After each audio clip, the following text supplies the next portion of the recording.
ಆತ್ಮೀಯ ವಿದ್ಯಾರ್ಥಿಗಳೇ, ನಾನು ನಿಮ್ಮ ಅನುಷಿತ್ ದೇವರ್ನವದಗಿ ಅನುಷಿತ್ ಪೊಲಿಟಿ ಕ್ಲಾಸಸ್ಗೆ ಸ್ವಾಗತ. ಇಂದಿನ ಸಂಚಿಕೆಯಲ್ಲಿ ನಾವು 2025ನೇ ಸಾಲಿನಲ್ಲಿ ನಡೆದಿರತಕ್ಕಂಥ ರಾಜ್ಯಶಾಸ್ತ್ರ ಪರೀಕ್ಷೆಯಲ್ಲಿ 80ಕ್ಕೆ 80 ಅಂಕಗಳನ್ನು ಪಡೆದಿರ್ತಕ್ಕಂಥ ವಿದ್ಯಾರ್ಥಿಗಳ ಉತ್ತರ ಪತ್ರಿಕೆಯನ್ನು ನೋಡೋಣ ಸ್ನೇಹಿತರೆ. ಅವರು ಯಾವ ರೀತಿ ಅಂದರೆ ಬಹು ಆಯ್ಕೆ ಪ್ರಶ್ನೆಗಳು ಯಾವ ರೀತಿ ಉತ್ತರವನ್ನು ಒದಗಿಸಿದ್ದಾರೆ, ಬೆಟ್ಟಸ್ಥಳ ಪ್ರಶ್ನೆಗಳಾಗಿರಬಹುದು, ಹೊಂದಿಸಿ ಬರೆಯಿರಿ ಪ್ರಶ್ನೆಗಳಾಗಿರಬಹುದು, 2 ಅಂಕದ ಪ್ರಶ್ನೆಗಳಾಗಿರಬಹುದು, 5 ಅಂಕದ ಪ್ರಶ್ನೆಗಳಾಗಿರಬಹುದು, 10 ಅಂಕದ ಪ್ರಶ್ನೆಗಳಾಗಿರಬಹುದು. ಈ ಪ್ರಶ್ನೆಗಳಿಗೆ ಯಾವ ರೀತಿ ಉತ್ತರವನ್ನು ಬರೆದಿದ್ದಾರೆ ಅಂತ ನಾವು ಈ ಉತ್ತರ ಪತ್ರಿಕೆಯಲ್ಲಿ ತಿಳಿದುಕೊಳ್ಳೋಣ ಸ್ನೇಹಿತರೆ. ಈ ಉತ್ತರ ಪತ್ರಿಕೆಯಲ್ಲಿ ವಿದ್ಯಾರ್ಥಿ ಬಳಸಿರ್ತಕ್ಕಂಥದ್ದು ಒಟ್ಟು ಪೇಜ್ ಎಷ್ಟಪ್ಪ ಅಂದ್ರೆ 25 ಪೇಜನ್ನು ಉಪಯೋಗಿಸಲಾಗಿದೆ ಸ್ನೇಹಿತರೆ. ರಾಜ್ಯಶಾಸ್ತ್ರ ವಿಷಯದಲ್ಲಿ 80ಕ್ಕೆ 80 ಅಂಕಗಳನ್ನು ಪಡೆದಿರತಕ್ಕಂಥ ಉತ್ತರ ಪತ್ರಿಕೆಯಲ್ಲಿ ಎಷ್ಟು ಪೇಜ್ಗಳನ್ನು ಬಳಸಲಾಗಿದೆಪ್ಪ ಅಂದರೆ 25 ಪೇಜ್ಗಳನ್ನು ಬಳಸಲಾಗಿದೆ ಸ್ನೇಹಿತರೆ. ಇಲ್ಲಿ ನೋಡುವುದಾದರೆ ಯಾವ ರೀತಿ ಉತ್ತರಗಳನ್ನು ಬರೆದಿದ್ದಾರೆ ನೋಡುವುದಾದರೆ, ಈ ಬಹು ಆಯ್ಕೆ ಪ್ರಶ್ನೆಗಳ ಬಗ್ಗೆ ನೋಡೋಣ ಸ್ನೇಹಿತರೆ. ಇಲ್ಲಿ ಕಂಪಲ್ಸರಿ ನೀವೇನು ಮಾಡ್ರಿ, ಎಕ್ಸಾಮ್ ಒಳಗೆ ಭಾಗ ಎ ಅಂತ ಹಾಕ್ಕೊಡ್ರಿ, ಭಾಗ ಎ ಅಂತ ಹಾಕ್ಕೊಡ್ರಿ ಸ್ನೇಹಿತರೆ.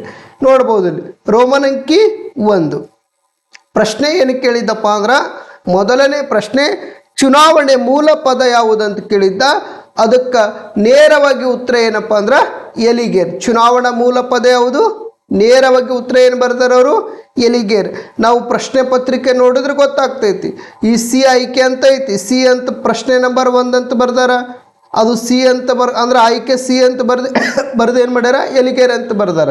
ನೆಕ್ಸ್ಟ್ ಯಾವ ರೀತಿ ಬರ್ದಾರ ನೋಡ್ರಿ ಅವರು, ಎಲಿಗೇರ್ ನೇರವಾಗಿ ಉತ್ತರ ಬರ್ದಾರ, ಇಲ್ಲಿ ನೇರವಾಗಿ ಉತ್ತರವನ್ನು ಬರೆದಿದ್ದಾರೆ. ನೆಕ್ಸ್ಟ್ ಹೊಂದಿಸಿ ಬರೆಯಿರಿ ಪ್ರಶ್ನೆಗಳು. ನೆಕ್ಸ್ಟ್ ಯಾವುದಪ್ಪ, ಹೊಂದಿಸಿ ಬರೆಯಿರಲ್ಲ ಸಾರಿ ಸ್ನೇಹಿತರೆ. ನೆಕ್ಸ್ಟ್ ಯಾವುದಪ್ಪ ಅಂದರೆ ಬಿಟ್ಟ ಸ್ಥಳ ಪ್ರಶ್ನೆಗಳು. 6ನೇ ಪ್ರಶ್ನೆ ಏನೈತಪ್ಪ ಅಂದರೆ, ಡ್ಯಾಶ್ ಡ್ಯಾಶ್ ಒಂದು ಪ್ರಾದೇಶಿಕ ರಾಜಕೀಯ ಪಕ್ಷವಾಗಿದೆ ಅಂತ ಐತಿ. ಅಲ್ಲೇನಪ್ಪ ಅಂದ್ರೆ DMK ಪಕ್ಷ ಅನ್ನೋದೇನೈತಿ, ಇದೊಂದು ಪ್ರಾದೇಶಿಕ ಪಕ್ಷ. ನೆಕ್ಸ್ಟ್ 7ನೇ ಪ್ರಶ್ನೆ, ಕರ್ನಾಟಕ ಆಡಳಿತಾತ್ಮಕ ನ್ಯಾಯಮಂಡಳಿ ಡ್ಯಾಶ್ ಡ್ಯಾಶ್ನಲ್ಲಿದೆ ಅಂತ ಕೇಳಲಾಗಿದೆ, ಬೆಂಗಳೂರಿನಲ್ಲಿ ಇದೆ ಅಂತ ಹೇಳ್ಬೋದು. ಈ ರೀತಿ ಏನಪ್ಪ ಅಂದ್ರೆ ಸ್ಟೆಪ್ ಬೈ ಸ್ಟೆಪ್ ಬರ್ದಾರ ಅವರು. ಮತ್ತು ಇಲ್ಲಿ ರೋಮನ್ ಅಂಕಿ 2 ಅಂತ ಹಾಕ್ಕೊಂಡಾರ, ಸ್ಟೆಪ್ ಬೈ ಸ್ಟೆಪ್ ಉತ್ತರ ಬರ್ದಾರ. ನೆಕ್ಸ್ಟ್ ಹೊಂದಿಸಿ ಬರೆಯಿರಿ ಪ್ರಶ್ನೆಗಳನ್ನು ನೋಡ್ಬೋದು ನಾವು. ಜಿಲ್ಲಾಧಿಕಾರಿ ಅಂತ ಕೊಟ್ಟಾರ, ಈ ಕಡೆ ಏನಪ್ಪ ಅಂದ್ರೆ ಜಿಲ್ಲಾಡಳಿತದ ಮುಖ್ಯಸ್ಥರು. ನೆಕ್ಸ್ಟ್ ಮೂಕ ನಾಯಕ ಡಾಕ್ಟರ್ BR ಅಂಬೇಡ್ಕರ್, ವೆಸ್ಟ್ ಫಾಲಿಯಾ ಒಪ್ಪಂದ ರಾಷ್ಟ್ರ ನಿರ್ಮಾಣ ಅಂತ ಕೊಡಲಾಗಿದೆ. ಈ ರೀತಿ ಏನಪ್ಪ ಸೀರಿಯಲ್ ಆಗಿ ಬರ್ದಾರ ನೋಡ್ರಿ. ನೆಕ್ಸ್ಟ್ ರೋಮನ್ ಅಂಕಿ 4 ಇವೇನದವಲ್ಲ 1 ಅಂಕದ ಪ್ರಶ್ನೆಗಳು ಇವೆಲ್ಲ. ನೆಕ್ಸ್ಟ್ ರೋಮನ್ ಅಂಕಿ 5 ಇಲ್ಲೇನಪ್ಪ ಅಂದ್ರೆ ಎಷ್ಟು ಪ್ರಶ್ನೆ ಬರಿಬೇಕು ಅವರು, ಟೋಟಲ್ ಆಗಿ 8 ಪ್ರಶ್ನೆಗಳು ಕೊಟ್ಟಿರ್ತಾರೆ. 2 ಅಂಕದಲ್ಲಿ ಎಷ್ಟು ಪ್ರಶ್ನೆಗಳು ಕೊಟ್ಟಿರ್ತಾರೆ, 8 ಪ್ರಶ್ನೆ ಕೊಟ್ಟಿರ್ತಾರೆ. 8 ಪ್ರಶ್ನೆಗಳಲ್ಲಿ ಎಷ್ಟು ಪ್ರಶ್ನೆ ಬರಿಬೇಕು, 5 ಪ್ರಶ್ನೆಗಳು ಬರಬೇಕು. 5 ಪ್ರಶ್ನೆಗಳು ಬರೆದ್ರೆ ಎಷ್ಟು ಮಾರ್ಕ್ಸ? ಇಲ್ಲಿ ನೋಡ್ಬೋದು ನೀವು ಯಾವ ರೀತಿ ಬರ್ದಾರ ಅವರು. ಈಗ 17ನೇ ಪ್ರಶ್ನೆ ನಂಬರ್ ಐತಿ ನೋಡಿ, ಫೆಡರಲ್ ನ್ಯಾಯಾಲಯವು ಯಾವಾಗ ಮತ್ತು ಎಲ್ಲಿ ಸ್ಥಾಪನೆ ಮಾಡಲಾಯಿತು? ಯಾವಾಗ ಮತ್ತು ಎಲ್ಲಿ ಸ್ಥಾಪನೆ ಮಾಡಲಾಯಿತು? 1937ರಲ್ಲಿ ದೆಹಲಿ ಒಳಗೆ ಸ್ಥಾಪನೆ. ನೇರವಾಗಿ ಉತ್ತರ ಬರ್ದಾರ ಅವರು. ನೇರವಾಗಿ ಏನಪ್ಪ ಉತ್ತರ, ಫೆಡರಲ್ ನ್ಯಾಯಾಲಯವು ಎಲ್ಲಿ ಮತ್ತು ಯಾವಾಗ ಸ್ಥಾಪನೆ ಮಾಡಲಾಯಿತು ಅಂತ ಪ್ರಶ್ನೆ ಕೇಳಿದಾಗ ದೆಹಲಿ, ಮುಂದೇನೋ 1937. ಕೆಲವೊಂದು ಜನ ಹೆಂಗೆ ಮಾಡ್ತಾರ, ಫೆಡರಲ್ ನ್ಯಾಯಾಲಯವು 1937ರಲ್ಲಿ ದೆಹಲಿ ಒಳಗ ಸ್ಥಾಪನೆ ಮಾಡಲಾಯಿತು, ಹಿಂಗೆ ಬರ್ಲ್ಯಾಕೆ ಹೋಗ್ಬೇಡ್ರಿ. 2 ಅಂಕದ ಪ್ರಶ್ನೆ, ನೇರವಾಗಿ ಉತ್ತರ ಬರೀರಿ. ಇಲ್ಲಿ 18ನೇ ಪ್ರಶ್ನೆ ನೋಡ್ಬೋದು, ಚುನಾವಣೆಯಲ್ಲಿ ಸ್ಪರ್ಧಿಸುವ ಅಭ್ಯರ್ಥಿಗಳ ಹಿನ್ನೆಲೆಯ ಯಾವುದಾದರೂ 2 ಕಡ್ಡಾಯ ಘೋಷಣೆಗಳನ್ನು ಬರೆಯಿರಿ ಅಂತ ಕೇಳ್ಯಾರ.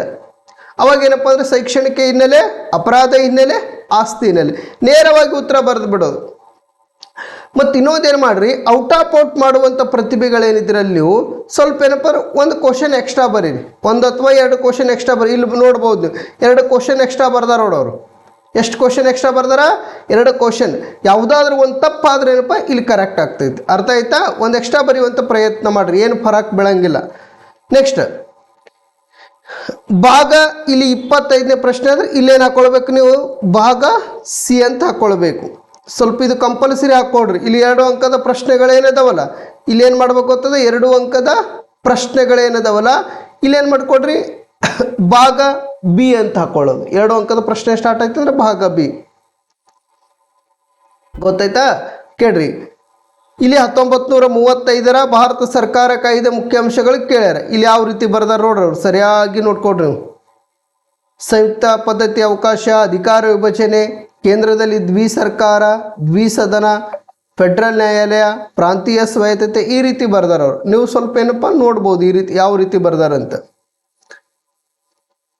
ನೋಡ್ರಿ. ನೆಕ್ಸ್ಟ್ ಏನಪ್ಪ ಅಂದ್ರೆ ಮುಖ್ಯ ಕಾರ್ಯದರ್ಶಿಯ ಕಾರ್ಯಗಳು ಯಾವ ರೀತಿ ಬರ್ದಾರೆ. ನೀವು ಇದು ಮಾರ್ಕ್ಸ್ ಇನ್ನೊಂದು ಸ್ವಲ್ಪ ಈ ಪೇಪರ್ ನೋಡಿದ್ರೆ ಇನ್ನೂ ಬರಿಬೇಕು. ನಮ್ಮಂಥವ್ರ ಕೈಯ ಸಿಕ್ತಪ್ಪ ಈ ಪೇಪರ್ ಸ್ವಲ್ಪ ಮಾರ್ಕ್ಸ್ ಕಡಿತ ಆಗ್ತೈತಿ. ಇದಕ್ಕೆ ಇಲ್ಲೇನಪ್ಪ ಅಂದ್ರೆ ಇದು ಆಲ್ಮೋಸ್ಟ್ ಅಲ್ಲಿ ಇನ್ನೂ ವಿಷಯ ಹೆಚ್ಚಿಗೆ ಮಾಡಬೇಕಾಗ್ತಿ. ಕೆಲವೊಂದು ಟೈಮ್ ಹೆಂಗಿರ್ತೈತೆ, ಲಕ್ ಅನ್ನೋದು ಇರ್ತೈತಿ, ಲಕ್ ಅನ್ನೋದು ಭಾಳ ಇರ್ತೈತಿ. ನೆಕ್ಸ್ಟ್ ಹಿಂದುಳಿದ ವರ್ಗಗಳ ಚಳವಳಿಗೆ ಕಾರಣವಾಗಿರ್ತಕ್ಕಂಥ ಅಂಶಗಳು ಯಾವ ರೀತಿ ಬರ್ದಾರ ನೋಡ್ರಿ. ಸಾಮಾಜಿಕ ತಾರತಮ್ಯ, ನೆಕ್ಸ್ಟ್ ಆರ್ಥಿಕ ಶೋಷಣೆ ಆಗಿರ್ಬೋದು, ಶೈಕ್ಷಣಿಕ ಹಿಂದುಳಿದಿರುವಿಕೆ, ರಾಜಕೀಯ ಪ್ರಾಧಿಕಾರ, ಕಂಪಲ್ಸರಿ ಉಪಸಂಹಾರ ಬರ್ದಾರ ನೋಡ್ರಿ ಅವ್ರು. ಕಂಪಲ್ಸರಿ ಉಪಸಂಹಾರ ಬರೆಯಲಾಗಿದೆ. ನೆಕ್ಸ್ಟ್ ಭಯೋತ್ಪಾದನೆ ಕಾರಣಗಳು, ಪ್ರತ್ಯೇಕವಾದಿ ಚಳವಳಿ, ಧಾರ್ಮಿಕ ಮೂಲಭೂತವಾದ ಈಶಾನ್ಯ ಭಾಗದ ಸಮಸ್ಯೆಗಳು, ನೆಕ್ಸ್ಟ್ ದುರ್ಬಲ ರಾಜಕೀಯ ವ್ಯವಸ್ಥೆ, ಆರ್ಥಿಕ ಅಸಮಾನತೆ. ಎಲ್ಲದಕ್ಕೆ ಪೀಠಿಕೆ ಹಾಕ್ಯಾರವರು, ಎಲ್ಲದಕ್ಕೂ ಉಪಸಂಹಾರ. ನೀವು ಕಂಪಲ್ಸರಿ ಪೀಠಿಕೆ ಹಾಕಬೇಕು, ಉಪಸಂಹಾರ ಹಾಕಲೇಬೇಕು. ನೀವೇನಪ್ಪ ಅಂದ್ರೆ ಕಂಪಲ್ಸರಿ ಪೀಠಿಕೆ ಹಾಕಬೇಕು, ಉಪಸಂಹಾರ. 5 ಮಾರ್ಕ್ಸ್ ಪ್ರಶ್ನೆ ಏಟ್ ಕೊಡ್ತಾನ? 9 ಪ್ರಶ್ನೆ ಕೊಡ್ತಾನ. 9ರದಾಗ ಎಷ್ಟು ಬರಿಬೇಕು ನೀವು? 6 ಬರಿಬೇಕು. 6 ಬರೆದ್ರೆ ಎಷ್ಟು ಮಾರ್ಕ್ಸ್ ನಿಮ್ಗೆ? ಇಲ್ಲೇನಪ್ಪ ಇಲ್ಲೇ ಎಷ್ಟು ಮಾರ್ಕ್ಸ್ ಆಗ್ತೈತಿ ನಿಮ್ಗೆ? 30 ಮಾರ್ಕ್ಸ್. ನೆಕ್ಸ್ಟ್ 10 ಅಂಕದ ಪ್ರಶ್ನೆಗಳು ನೋಡಿ. ಇಲ್ಲಿ ಕಂಪಲ್ಸರಿ ಭಾಗ ಏನು ಹಾಕೊಡ್ರಿ ನೀವು? ಡಿ ಅಂತ ಹಾಕೊಡ್ರಿ. ಭಾಗ ಡಿ, ಭಾರತ ಪಕ್ಷ ಪದ್ಧತಿ ಸ್ವರೂಪ. ನಾ ಭಾಳ ಸಲ ಹೇಳೀನಿ ಎಕ್ಸಾಮ್ನಾಗ ನಿಮ್ಗೆ, ಇದು ಕ್ಲಾಸ್ ಹೇಳುವಂಥ ಟೈಮ್ನಾಗ 10 ಅಂಕಕ್ಕೆ ಪ್ರಶ್ನೆಗಳು. ನೀವು ಪರ್ಫೆಕ್ಟ್ ಆಗ್ಬೇಕಪ್ಪ ಅಂದ್ರೆ 6 ಪ್ರಶ್ನೆ ಪರ್ಫೆಕ್ಟ್ ಆಗಬೇಕು. ಒಂದೇದು 2ನೇ ಪಾಠದೊಳಗೆ ಬರ್ತಕ್ಕಂಥದ್ದು ಭಾರತ ಚುನಾವಣಾ ಆಯೋಗ ರಚನೆ, ಅಧಿಕಾರ ಮತ್ತು ಕಾರ್ಯಗಳು. ನೆಕ್ಸ್ಟ್ ಭಾರತ ಪಕ್ಷ ಪದ್ಧತಿ ಸ್ವರೂಪ. ನೆಕ್ಸ್ಟ್ ರಾಜಕೀಯ ಪಕ್ಷಗಳು, ಕಾರ್ಯಗಳು. ಇನ್ನು 7ನೇ ಪಾಠದೊಳಗೆ ಉದಾರೀಕರಣ, ಖಾಸಗೀಕರಣ, ಜಾಗತೀಕರಣ, ಅರ್ಥ, ಪ್ರಾಮುಖ್ಯತೆ ಮತ್ತು ರಾಜಕೀಯ ಪರಿಣಾಮಗಳು. ಇವು 3 ಪ್ರಶ್ನೆ ಪರ್ಫೆಕ್ಟ್ ಆರಿ. ಒಟ್ಟು 6 ಪ್ರಶ್ನೆಗಳು ಪರ್ಫೆಕ್ಟ್ ಆದ್ರೆ ಎಷ್ಟು ಮಾರ್ಕ್ಸ್ ನಿಮ್ಗೆ? 20 ಮಾರ್ಕ್ಸ್ ಕಟ್ಟಿಟ್ಟು ಬುತ್ತಿ. ಅರ್ಥ ಆಯ್ತಾ? ನೋಡ್ರಿ, ಭಾರತ ಪಕ್ಷ ಪದ್ಧತಿ ಸ್ವರೂಪ ಯಾವ ರೀತಿ ಬರ್ದಾರ ಅವರೆಲ್ಲ ನೋಡ್ಬೋದು. ಒಂದೇ ಹೆಂಗೆ ನೋಡಿ ಸ್ವರೂಪಗಳು: ಸಂವಿಧಾನೇತರ ಬೆಳವಣಿಗೆ, ಬಹುಪಕ್ಷ ಪದ್ಧತಿ ಅಸ್ತಿತ್ವ, ಪಕ್ಷಗಳಲ್ಲಿ ಒಡಕು ಮತ್ತು ವಿಲೀನ, ಏಕಪಕ್ಷ ಪ್ರಾಬಲ್ಯ ಕ್ಷೀಣತೆ, ಭಿನ್ನಮತೀಯತೆ, ನಾಯಕತ್ವದ ವರ್ಚಸ್ಸು, ತತ್ವರಹಿತ ರಾಜಕೀಯ ಪಕ್ಷಗಳು, ಪ್ರಾದೇಶಿಕ ಪಕ್ಷಗಳ ಪ್ರಾಬಲ್ಯ, ಪಕ್ಷಾಂತರ ಪಿಡುಗು. ನೆಕ್ಸ್ಟ್ ಧರ್ಮ ಮತ್ತು ಭಾಷಾ ಆಧಾರಿತ ರಾಜಕೀಯ ಪಕ್ಷಗಳು, ಬಲ ಮತ್ತು ಎಡಪಂಥೀಯ ಪಕ್ಷಗಳು, ಸಮ್ಮಿಶ್ರ ಸರ್ಕಾರದ ಶಕೆ ಆರಂಭ. ನೋಡು ಅವ್ರು ಯಾವ ರೀತಿ ಬರ್ದಾರೆ. ಇನ್ನು ಇದ್ರೊಳಗೆ ವಿಷಯ ಹಾಕ್ಬೇಕು. ಇದ್ರೊಳಗೆ ನನ್ನ ಕೈಯಾಗಿ ಪೇಪರ್ ಏನಾದರೂ ಸಿಕ್ತಪ್ಪ ಅಂದ್ರೆ ಇದ್ರ ಕಥೆನೇ ಮುಗಿತಿತ್ತು. ಬಟ್ ಇನ್ನು ವಿಷಯ ಹಾಕ್ಬೇಕು ಇದ್ರೊಳಗೆ. ಗೊತ್ತಾಯ್ತಾ? ನೆಕ್ಸ್ಟ್ ನೋಡಿದು ಖಾಸಗೀಕರಣದಿದು ಯಾವ ರೀತಿ ಬರ್ದಾರ. ಮೊದಲಾದ್ರೂ ಪೀಠಿಕೆ ಹಾಕ್ಕೊಂಡಾರ. ನೆಕ್ಸ್ಟ್ ಪ್ರಾಮುಖ್ಯತೆ ಹಾಕೊಳ್ಳಿ. ಇಲ್ಲೆಲ್ಲ ಖಾಸಗೀಕರಣ, ಅವಾಗ ಪ್ರಧಾನಮಂತ್ರಿ ಯಾರಿದ್ರು, ಅವಾಗ ಹಣಕಾಸಿನ ಮಂತ್ರಿ ಯಾರಿದ್ರು, ಯಾಕೆ ಜಾರಿಗೆ ತಂದರು, ಸ್ವಲ್ಪ ವಿಷಯ ಹಾಕ್ಬೇಕು ಈ ಪೀಠಿಕೆ ಒಳಗೆ. ಇನ್ನೊಂದು ಸ್ವಲ್ಪ ಸಾಮರ್ಥ್ಯ, ಇಲ್ಲಿ ಪ್ರಾಮುಖ್ಯತೆಗಳಲ್ಲಿ 1ನೇದು ಸಾಮರ್ಥ್ಯ, 2ನೇದು ಹೊಸ ಉದ್ಯಮಿಗಳನ್ನು ಪ್ರೋತ್ಸಾಹಿಸುತ್ತದೆ, ಕಾರ್ಯದಕ್ಷತೆ, ಇವೆಲ್ಲ ನೋಡ್ಬೋದು ನೀವು. ನೆಕ್ಸ್ಟ್ ರಾಜಕೀಯ ಕಾರಣಗಳು, ಇದು ರಾಜಕೀಯ ಪರಿಣಾಮಗಳು. ಕಂಪಲ್ಸರಿ ಉಪಸಂಹಾರ ಹಾಕ್ಯಾರ ನೋಡು. ಕಂಪಲ್ಸರಿ ಏನು ಹಾಕ್ಯಾರ? ಉಪಸಂಹಾರ. ಒಟ್ಟು ಅವ್ರು ಬಳಸಿದ್ದೆಷ್ಟು? 25 ಪೇಜ್ ಬಳಕೆ ಮಾಡ್ಯಾರ ನೋಡು. ಎಷ್ಟು ಪೇಜ? 25 ಪೇಜ್. ಎನ್ವಲ್ನ ಹೇಳ್ತೀನಿ ನಿಮಗೆ. ಮುಕ್ತಾಯ ಅಂತೀನಿ ಹಿಂಗೆ ಸೀಲ್ ಹೊಡೆದ್ರೆ ಅಂತ ತಿಳ್ಕೊ, ನೀವು ಇಲ್ಲಿ ಬರೆದ್ರೆ ಮಾರ್ಕ್ಸ್ ಕೊಡಂಗಿಲ್ಲ. ಇಲ್ಲಿ ಬರೆದ್ರೆ ಮಾರ್ಕ್ಸ್ ಕೊಡಂಗಿಲ್ಲ. ಇಲ್ಲಿ ನೀ ಬೇಕಾದ್ರೆ ಒಟ್ಟು ಮುಕ್ತಾಯ ಅಂತ ಎಂಟು ಸೀಲ್ ಬಿತ್ತಂತ ತಿಳ್ಕೊ ಮುಗೀತು. ಇಲ್ಲಿ ಬರೆದ್ರೆ ಮಾರ್ಕ್ಸ್ ಕೊಡಂಗಿಲ್ಲ. ನೀವು ಏನೇ ಬರೆದ್ರು ಮುಕ್ತಾಯ ಒಳಗಡೆ ಬರಿಬೇಕು ನೀವು. ಅರ್ಥ ಆಯ್ತಾ? ಒಟ್ಟು ಬಳಸಿದೆಷ್ಟು 25 ಪೇಜ್. 25 ಪೇಜ್ನಾಗ ಅವ್ರು ಎಷ್ಟು ಮಾಡ್ಯಾರ ಗೊತ್ತದ? 80 ಮಾಡ್ಯಾರ. ನಿಮ್ಮ ಲಕ್ ಇತ್ತು ಇಂಥ ಪೇಪರ್ ಲಕ್ ಇವೆಲ್ಲ. ಇನ್ನು ವಿಷಯ ಈ ಪೇಪರ್ ಒಳಗೆ ನನ್ನ ಪ್ರಕಾರ ವಿಷಯ ಯಾಡ್ ಮಾಡ್ಬೇಕಿದ್ರಾಗಿನ ವಿಷಯ ಏನೈತಲ್ಲ ಯಾಡ್ ಮಾಡಬೇಕು. ಕೆಲವೊಂದು ಟೈಮ್ ಲಕ್ ಅನ್ನೋದು ಇರ್ತೈತಿ, ಕೆಲವೊಂದು ಟೈಮ್ ಏನಪ್ಪ ಅಂದ್ರೆ ಲಕ್ ಅನ್ನೋದು ಇರ್ತೈತಿ. ಅದಕ್ಕಾಗಿ ನಾ ಏನು ಹೇಳಕತ್ತೀನಿ, ಆದಷ್ಟು ವಿದ್ಯಾರ್ಥಿಗಳಿಗೆ ಏನು ಹೇಳಕತ್ತೀನಿ, ಸೀರಿಯಲ್ ಬರೀರಿ. ಬಹು ಆಯ್ಕೆ ಬಿಟ್ಟ ಸ್ಥಳ ಒಂದು ಪೇಜ್ನಾಗ ಕೂಡಿಸ್ರಿ. ಬಹು ಆಯ್ಕೆ ಬಿಟ್ಟ ಸ್ಥಳ ಒಂದು ಪೇಜ್ನಾಗ. ನೆಕ್ಸ್ಟ್ ಹೊಂದಿಸಿ ಬರೆಯಿರಿ 1 ಅಂಕ ಒಂದು ಪೇಜ್ನಾಗ. ನೆಕ್ಸ್ಟ್ 2 ಅಂಕ ಒಂದು ಪೇಜ್ನಾಗ. 5 ಅಂಕದ ಪ್ರಶ್ನೆಗಳೇನಿದಾವಲ್ಲ, ಈ 5 ಅಂಕದ ಪ್ರಶ್ನೆಗಳೇನಿದಾವಲ್ಲ ಇವೇನೂ ಇಲ್ಲಪ್ಪ ಅಂದ್ರೆ 1.5ರಿಂದ 2 ಪೇಜ್ ಆಗ್ತೈತಿ. ಇದು 1.5ರಿಂದ 2 ಪೇಜ್ ಬರೀಲೇಬೇಕು ನೀವು. ಎಷ್ಟು ಪೇಜ? 1.5ರಿಂದ 2 ಪೇಜ್.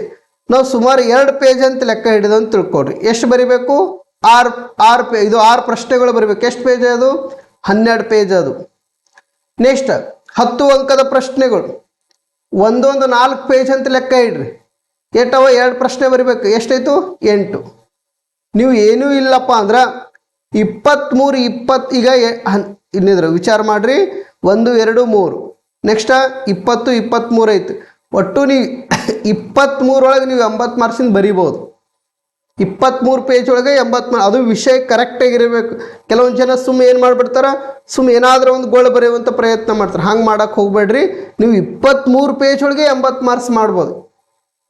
23 ಪೇಜ್ ಒಳಗೆ ಏನು ಮಾಡ್ಬೋದು? 80 ಮಾರ್ಕ್ಸ್.